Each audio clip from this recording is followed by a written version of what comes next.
Alright, when was the last time you looked someone in the eyes without checking your phone? When did you last have a conversation that wasn't interrupted by notifications? When did you feel something real that wasn't mediated through a screen? Can't remember? That's because Meta, Twitter, and TikTok have been systematically strip mining your capacity for genuine human connection. You used to have a soul, now you have a user profile. You know that hollow feeling?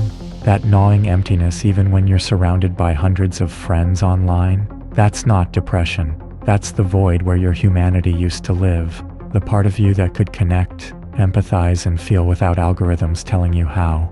Silicon Valley didn't just steal your attention. Facebook and Instagram stole your ability to be present. LinkedIn stole your ability to have relationships without calculating their networking value. Tinder turned love into a shopping interface. They've replaced every genuine human impulse with a monetizable interaction. Remember when you could just be sad without posting about it? When joy didn't need to be captured and shared for validation? When anger wasn't immediately channeled into a comment section? Your emotions have become the product, just some data feed. Your relationships have become metrics. Your humanity has become data points for Zuckerberg's quarterly earnings. The destruction was deliberate. Genuine human connection can't be monetized. It doesn't generate ad revenue. It doesn't create engagement metrics. A real conversation between two people present in the moment? That's dead air to YouTube. That's lost revenue to Apple. That's wasted potential to Amazon, who'd rather you be shopping than talking. So tech companies engineered substitutes. They gave you likes instead of love, comments instead of conversation, followers instead of friends. They turned human connection into a notification system where every interaction is tracked, measured, and optimized for their profit. Your kids don't play anymore. They perform for TikTok. They don't have friends. They have audiences. They don't experience life. They document it for strangers. An entire generation learning that existence without witnesses doesn't count. That privacy is suspicious. That being alone with your thoughts means you're missing out. The pandemic just accelerated what Silicon Valley started. Zoom replaced faces with pixels. Slack replaced conversations with threads. Netflix replaced shared experiences with synchronized isolation. Every human interaction got filtered through corporate infrastructure designed to extract value, not create connection. You can't even grieve properly anymore. Death becomes a Facebook memorial. Tragedy becomes a GoFundMe. Suffering becomes a viral post. Tech platforms turned your deepest human experiences into opportunities for engagement. Your grandmother's funeral gets the same algorithmic treatment as a cat video. Dating apps destroyed romance by turning it into a marketplace. Bumble and Hinge convinced you that love is a numbers game. Swipe through enough humans like they're products on Amazon. Optimize your profile like it's a resume, and maybe you'll find someone whose loneliness is compatible with yours. They've gamified intimacy until it's just another level to beat.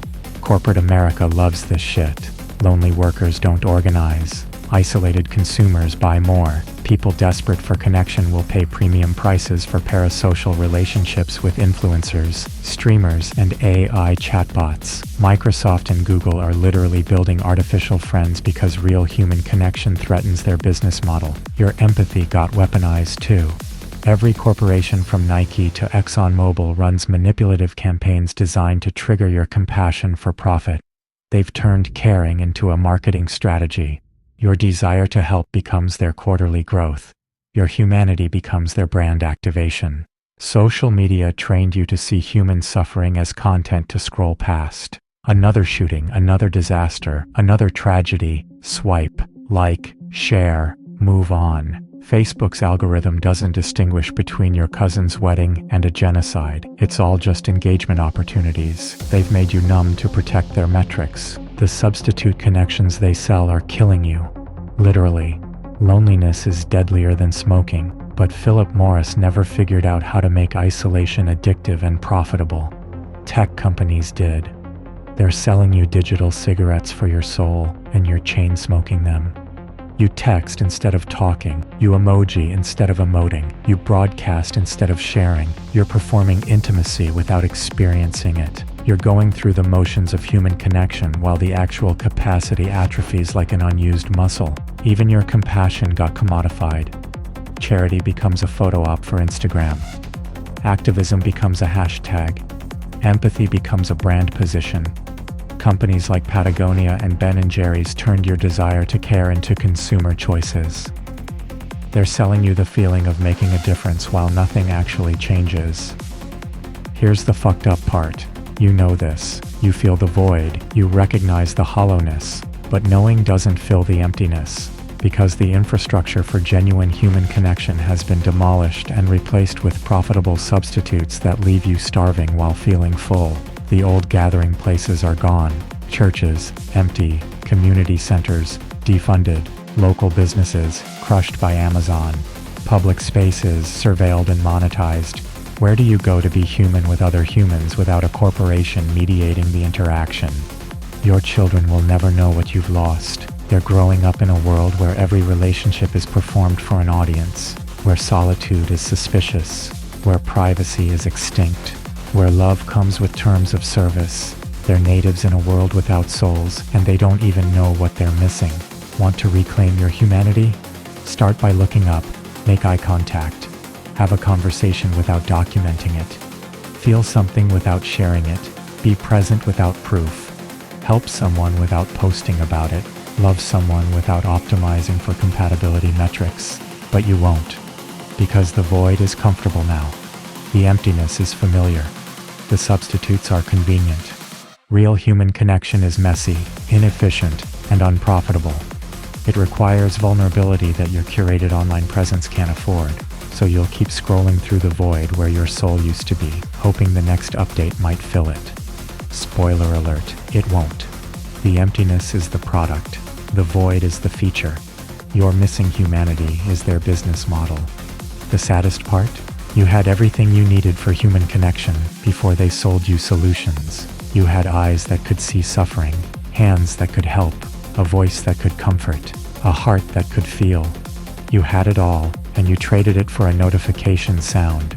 Now you're just another ghost in their machine, haunting the digital spaces where real humans used to meet, performing connection without feeling it, going through the motions of humanity without the essence. That void you feel? That's not a bug. That's exactly what they programmed. Because empty people buy more, click more, scroll more, desperately trying to fill a hole that their products were designed to create. Your humanity isn't gone, it's just buried under layers of apps, platforms, and services that promise connection while delivering isolation. But every genuine moment of real human contact is a revolution. Every unmediated conversation is resistance. The void is real. But so is what used to fill it. The question is whether you remember enough to want it back, or if you're too comfortable being empty. Cute how they convinced you loneliness was a choice, that isolation was freedom, that the void was normal. Think about that the next time you reach for your phone instead of the person next to you.